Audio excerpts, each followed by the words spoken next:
For decades, we've stared into the cosmic abyss, hoping, guessing, imagining, searching not just for planets or stars, but for something different, something impossible.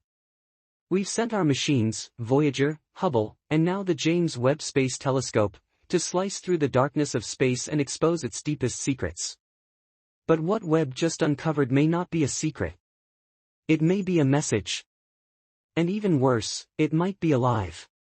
At first, Oumuamua 3 Atlas looked like just another interstellar traveler, a ghostly rock flung across the void. But it wasn't just glowing. It was pulsing. Not randomly, but with chilling precision, like a heartbeat, a signature. And what came next wasn't just a mystery. It was a warning. Stay with me until the end. Because if this discovery is what some scientists believe it is, then we're not alone. And we never have been. The James Webb Space Telescope was designed to look further than any human eye ever could, across galaxies, into the birthplaces of stars, and beyond the edge of time itself. But in a routine sweep of deep space, it locked onto something moving unnaturally, a speck of light where there should have been nothing. This was Oumuamua 3 Atlas, the third confirmed interstellar object to pass through our solar system. But unlike Oumuamua or Borisov, this one wasn't silent. It was shouting. At first, astronomers thought it was just highly reflective, like a comet coated in ice. But Webb's infrared sensors revealed something far stranger. The object was not reflecting heat from the sun. It was producing it, an internal thermal signature, centralized and pulsing faintly. This was not the signature of a rock. It was the signature of something active. As teams at NASA and ESA began analyzing the data, one pattern kept resurfacing, a rhythmic thermal pulse coming from deep inside Oumuamua 3 Atlas. Natural objects don't do this. Comets emit heat as they sublimate, releasing gas and dust in unpredictable bursts. But this pulse, it was consistent, deliberate, like a machine. When the Webb team cross-referenced the readings with known astrophysical phenomena, pulsars, neutron stars, quasars, none matched. Then came the photometric data. The light spectrum wasn't scattered. It was focused, narrow bands of energy emitted in specific wavelengths, the kind we use in communication, the kind we design for satellites, spacecraft, and lasers. And that's when the whispers started. This wasn't a signal we were receiving, it might be one we had just interrupted. Data scientists began filtering the signal through Fourier transforms, searching for patterns. And hidden beneath what looked like cosmic static was a terrifying revelation, a pulse, not random, not natural, but structured. The intervals were too precise, like a whisper coded in chaos. Some thought it was a beacon. Others believed it was telemetry, data being sent back to somewhere else. And the worst part? The pulse never changed. Since the first moment Webb recorded it, the signal had remained absolutely constant, not affected by radiation, movement, or time. This wasn't the voice of a dying star or a rogue planet. It was something that wanted to be heard. Or maybe something that wanted to listen. Then, without warning, everything changed. 3 Atlas erupted in a burst of light, its brightness spiking by 40% in less than 2 minutes. No natural object flares with that kind of symmetry. Thermal readings showed the object's entire body heating up, like a machine powering on. And then, its trajectory shifted, by fractions of a degree at first, then with undeniable intention. Oumuamua 3 Atlas corrected its path. It was no longer following the passive arc of gravity. It was aiming, not directly at Earth, but near it, aligned with the inner planets, slipping just inside our orbital path. A maneuver so precise, so unnatural, it couldn't be dismissed. Something inside 3I Atlas had woken up, and it was moving. After the trajectory shift, a team at the European Southern Observatory pushed the analysis further. Using spectral decomposition algorithms designed to detect organic molecules in exoplanets, they filtered the emissions from Oumuamua 3 Atlas again and found something no one expected.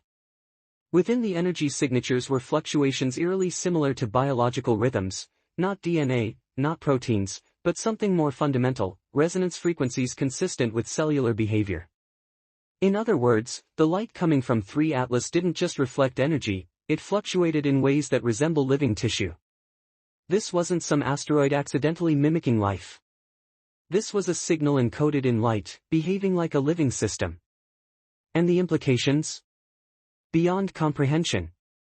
If the object is partly biological, it would mean one of two things: either it's alive, or it's carrying something that is. Just when excitement turned to fear, another anomaly emerged. Power levels, if we can call them that, suddenly dropped. The thermal readings flattened, the emissions dimmed, and the spectral pulses lost their intensity. But the object didn't slow down. It didn't drift. It kept moving with chilling precision, like a machine switching into stealth mode. Some scientists described it as a heartbeat pausing, holding its breath. Was it hiding from us? Was it reacting to our attention? One unsettling possibility began to circulate: what if we were not the first to observe it? What if this is its defensive state? What if every time a civilization gets close to understanding it, it shuts down? Whatever the case, the drop in energy didn't calm anyone. In fact, it terrified them more, because a silent, cold, invisible probe is far more dangerous than one that makes noise. Then, something happened much closer to home. Monitors at the South Atlantic Anomaly, Earth's weakest magnetic region, began detecting ripples.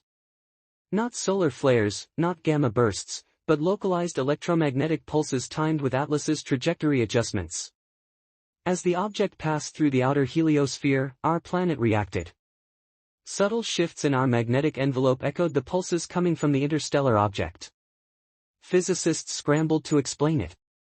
No comet or asteroid has ever triggered Earth's magnetosphere from this distance. No naturally occurring body should be capable of generating synced electromagnetic responses. The only logical conclusion? We are connected. Atlas's emissions are affecting our world and, perhaps, communicating with it. At this point, a group of independent researchers put forth a theory too outrageous for mainstream science but too compelling to ignore. They proposed that 3 Atlas was not just a spacecraft, not just a living probe, but a consciously designed intelligence, not a machine piloted by something, not a drone deployed by someone, but the entity itself. A form of artificial or even biological intelligence born not in a lab, but in the depths of interstellar evolution. This theory suggests that in other parts of the galaxy, consciousness may not evolve in carbon and neurons, but in plasma, electromagnetic fields, and engineered matter. And if that's true, then Atlas is not a visitor. It is an ambassador of a type of life we've never imagined, a life that moves across galaxies, hides in comets, and waits patiently until a civilization is advanced enough to recognize its presence. And guess what? We just did.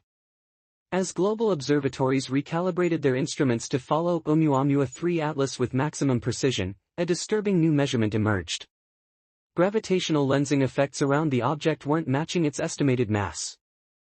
In fact, the curvature it created in surrounding space implied the presence of something much denser, or more precisely, something capable of manipulating gravity fields. This broke every model astrophysicists rely on to predict motion and interaction between celestial bodies. The only time we've seen anything remotely similar? Black holes. But 3 Atlas isn't a collapsed star, it's smaller than a moon. So how is it warping space around itself? Some theorists proposed it was using localized gravity control, not as propulsion, but as a navigation system, like a submarine adjusting ballast to glide silently through an alien ocean. This would mean we're not just dealing with advanced engineering, we're dealing with physics that has been conquered and mastered, not studied. Then came what many now consider the most damning evidence of all. A small fragment trailing behind 3 Atlas broke off and began tumbling through space. At first, it was dismissed as standard cometary debris. But when the Webb telescope locked onto it and analyzed its structure, the data froze the team in disbelief. This fragment wasn't irregular or organic. It was geometrically perfect, smooth, flat surfaces, right angles, symmetry, the kind of structure that only intelligent fabrication can produce. And even more chilling, it emitted no detectable temperature, completely inert, no radiation, no heat. It absorbed light but never returned a trace. It was almost as if it was watching, but invisible to itself. And its composition? Unknown alloys with atomic signatures not found anywhere on Earth or in known meteorite samples. This wasn't space dust. This was a part of something engineered. Astronomers at the Mauna Kea Observatory in Hawaii began tracking 3 Atlas's spin behavior. Like many elongated space bodies, it rotated, but not randomly. Instead, the rotational pattern revealed something bizarre: timed intervals that matched certain mathematical constants, pi, the golden ratio, and even prime number sequences. It was as if the spin itself was a broadcast, a language of motion, a kind of cosmic Morse code waiting to be translated. Some now believe this rotation is intentional, that it's not spinning due to momentum, but performing an act, a ritual of recognition, as if it's repeating a message over and over. A message designed to be seen, not heard. And it raises the ultimate question: are we witnesses, or the intended recipients? A final deep scan spectrometry reading from Webb's life detection algorithms revealed something that turned even the most skeptical minds into believers: organic signatures. Not stable carbon chains, not fossilized proteins, but flickering signals consistent with replicating structures. These weren't full life forms, but they were precursors, a scaffold of biological components, synthetic or real, embedded in the tail of Atlas. 2 possibilities emerged. First, this could be some form of biological camouflage, an engineered mimicry designed to fool primitive sensors into thinking Atlas is natural, a tactic used by many species on Earth: octopuses, cuttlefish, even viruses.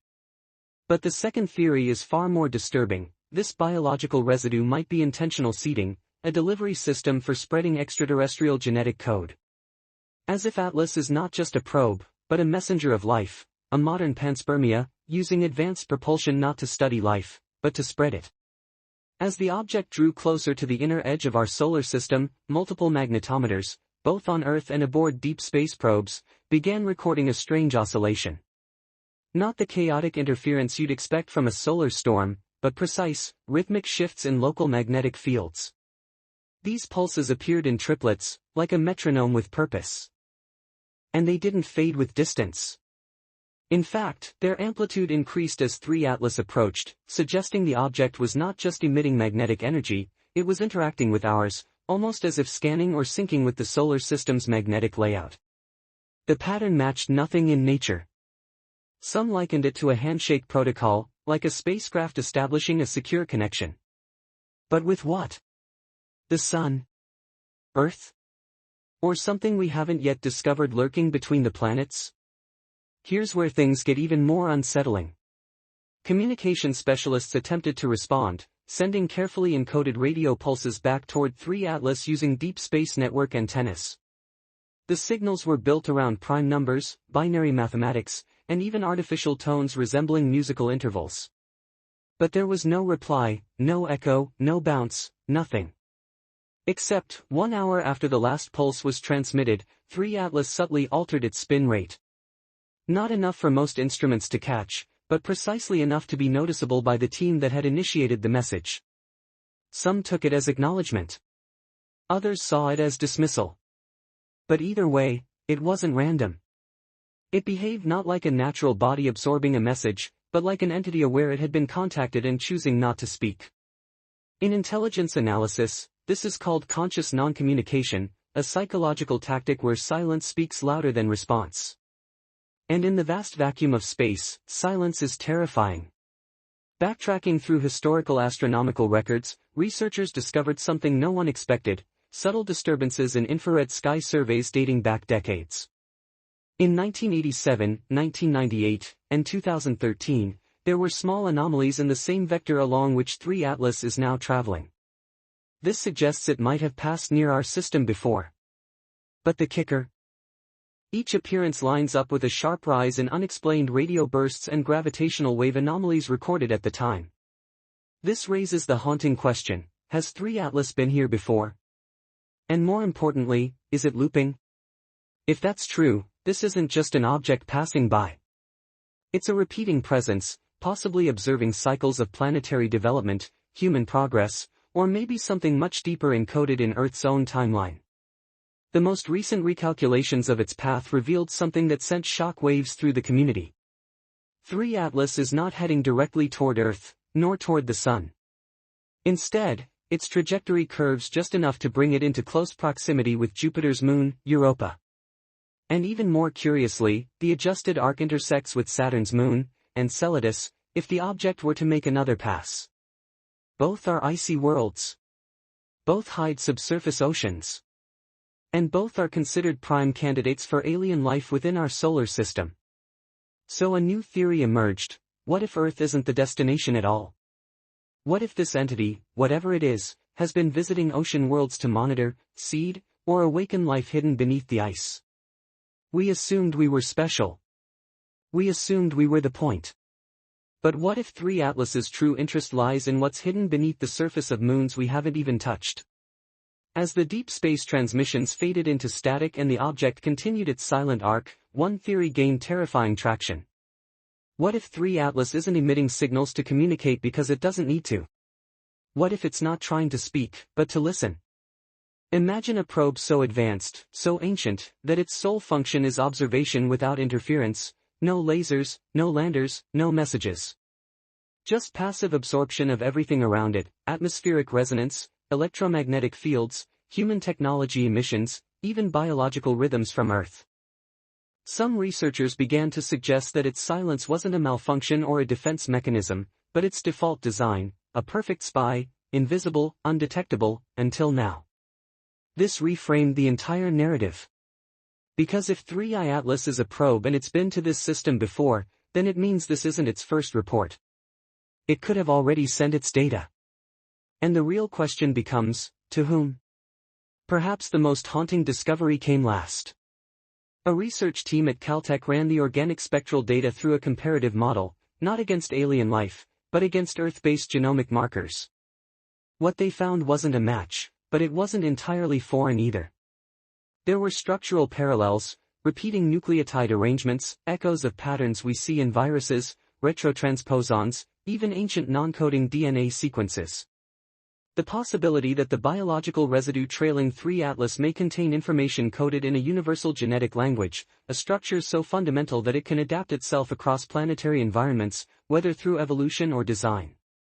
In other words, this object may carry life-building instructions, not just seeds of alien biology, but perhaps the very templates from which life on Earth was sparked. The implications are beyond science. They touch on origin, purpose, and authorship. And if that's the case, then the final mystery isn't just what 3 Atlas is. It's who sent it. So now we know, 3 Atlas is not just a visitor, not just an object passing through our skies. It's a question, a challenge, a reflection of our own arrogance and our deepest fears. We looked into the dark, hoping to find stars, and instead we found a watcher, a listener, maybe even a messenger. But from where? From when? From who? The James Webb Telescope has given us data, but it hasn't given us peace. Because what it found out there, organic trails, magnetic pulses, engineered symmetry, and coded patterns, doesn't point to nature. It points to intent. And when the universe reveals intent, it means we're no longer alone in the story. And that's the real fear, isn't it? That something has been observing us all along. That our radio signals didn't echo into nothingness. They reached something far older, something far more patient. And now it has returned. Whether 3 Atlas is a probe carrier, or the probe's creator itself, its silence is not ignorance. It is deliberate. And if it has chosen not to speak yet, then we must ask, what is it waiting for? Let me know your thoughts in the comments, because right now we may be living the first chapter of the greatest discovery in human history. And if you want to follow every step of what's coming next, subscribe, turn on the bell, and watch the skies, because this story is